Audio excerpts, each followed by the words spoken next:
Thank you, everybody. I would start saying muito bom dia, or a warm welcome. Dear government officials from the represented countries, Deputy of the Mayor of Cascais, dear speakers, ambassadors, participants, colleagues, friends, bem-vindos a Portugal. Be very mostly welcome in Portugal, a very warm welcome in Portugal. It is an honor to host you all for the first edition of the EurAfrica Forum. I'd like just to start expressing my deep appreciation for all of you being here. It's pretty much starting by the end, but it is very, very important for us. It means a lot for us, your presence here, where it's a clear evidence that we were right in setting up this forum. At the root of this initiative is the idea of harnessing the power of global diasporas. Around the world, as we pursue a new era of engagement with people of other nations, we need to embrace clearly a broader engagement, new partnerships between societies and citizens, entrepreneurs, community organizations, business, activist-based groups. There is a growing awareness now of the value of the diaspora capital to go alongside financial, human, and social capital. Countries are coming to the realization that this is a resource to be stimulated, cultivated, solicited, and strongly stewarded. Today, many already see diasporas as more than just economic remittances. There are also the social remittances in the form of ideas, values, benefits, and practices, which are extremely important. The diaspora capital is today a way of addressing very tough domestic economic challenge and a key piece of economic recovery and development of the countries. Back in 2007, Portugal organized the second Africa-EU summit to put Africa-EU in a totally different relationship in a new and equal footing.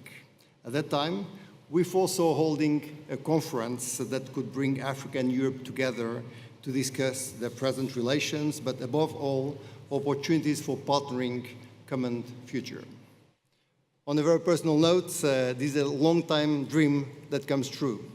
I have the pleasure and the privilege of being linked to Africa for almost 40 years. I mean, my best friend and business partner was born in Africa, in Angola, his father, his grandfather, so I can say very proudly that I feel African in my relationship and in the way I deal and work.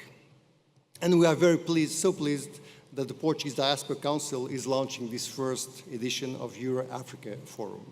We do believe in the power of having Africa and Europe partnering. And we need to believe that this is possible. According to an estimate, by 2100, there will be 4 billion people living in Africa. And what are the implications of this future, of this figure? It means that we need to create conditions that everyone will have the rights and the right level of right to healthcare, to nutrition, to education, and that can find a proper and decent job in their country.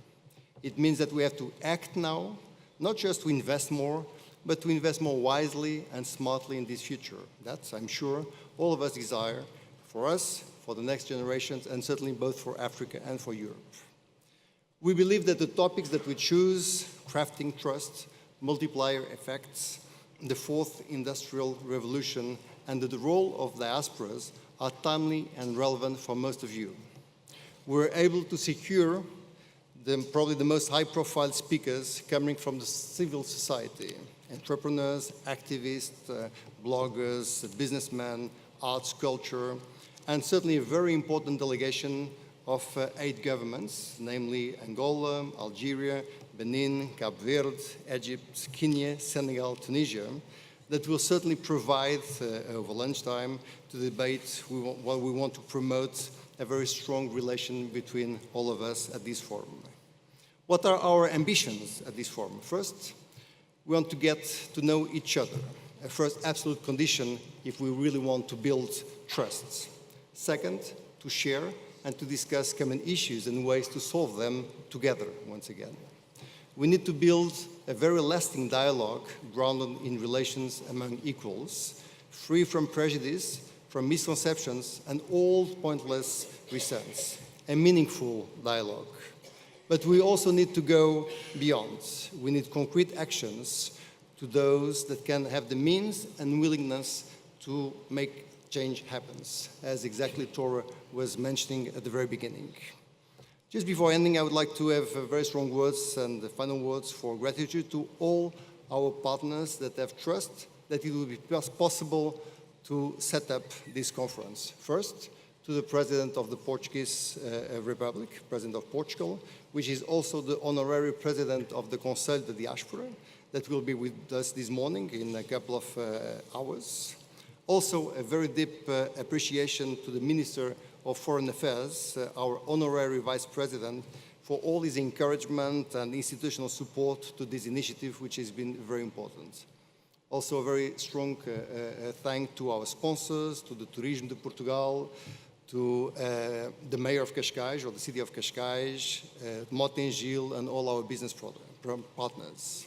I would also have a very special word to a very good friend, to Richard Atias, which have been with me in this journey since the very beginning, and I want to thank him personally.